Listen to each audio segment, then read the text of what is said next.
1871年，芝加哥一栋摩天大楼发生大火，这也是距今为止全世界最严重的一次火灾。整栋大楼被烧成废墟，整整持续了2天之久。据统计，这场大火造成10万居民无家可归，300人遇难，犹如火熔城。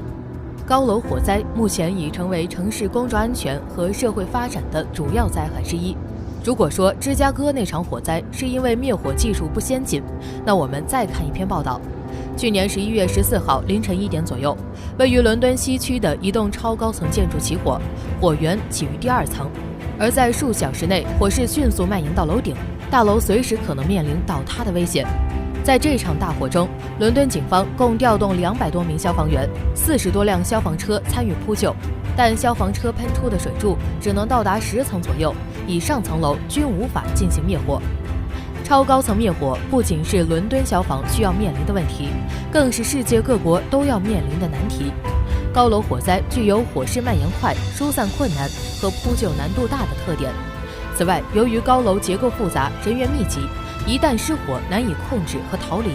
无数高楼火灾告诉了我们一个残酷的现实：现有的高楼火灾救援手段均无法适应高楼的建设发展。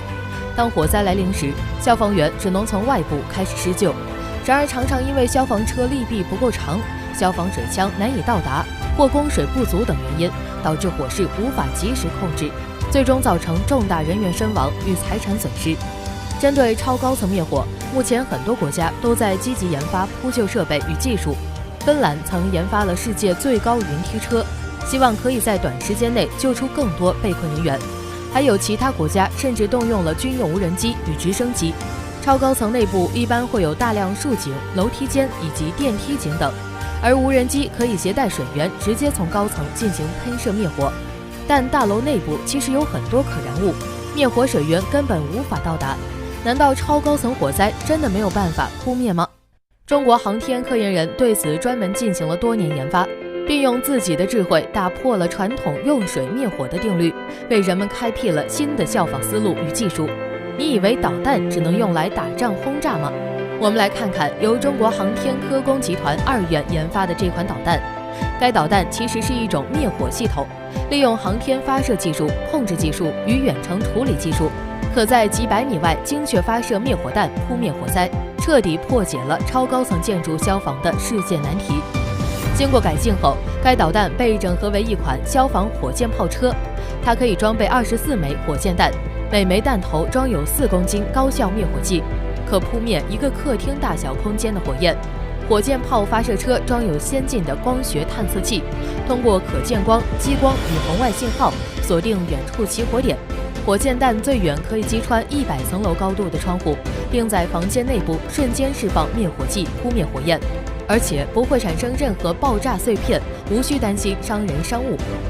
超高层火灾一般都是大面积起火，而消防火箭炮车24枚弹头射完后还可以迅速更换弹箱模块，只要后勤跟得上，它甚至可以是这样的。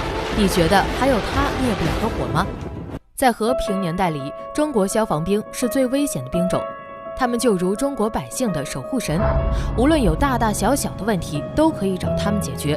例如流浪猫救助，徒手拎出着火的煤气罐，火灾来临时化身勇敢的逆行者。同样，他们也是最需要中国百姓保护的兵种。近年来，随着我国军队装备水平直线上升，消防兵的装备自然也变得炫酷起来。消防无人机、消防战舰、消防卫星、消防坦克、消防火箭炮、消防手榴弹，甚至连消防地对地导弹也已经研发成功。可惜，消防核弹，俄罗斯在上世纪已经申请了专利。1966年，战斗民族用1颗核弹扑灭了乌兹别克斯坦的油气田大火，这也是有史以来最宏伟的一次灭火事件。总体而言，只要海陆空3军拥有的装备，消防兵们也会相应配备一套。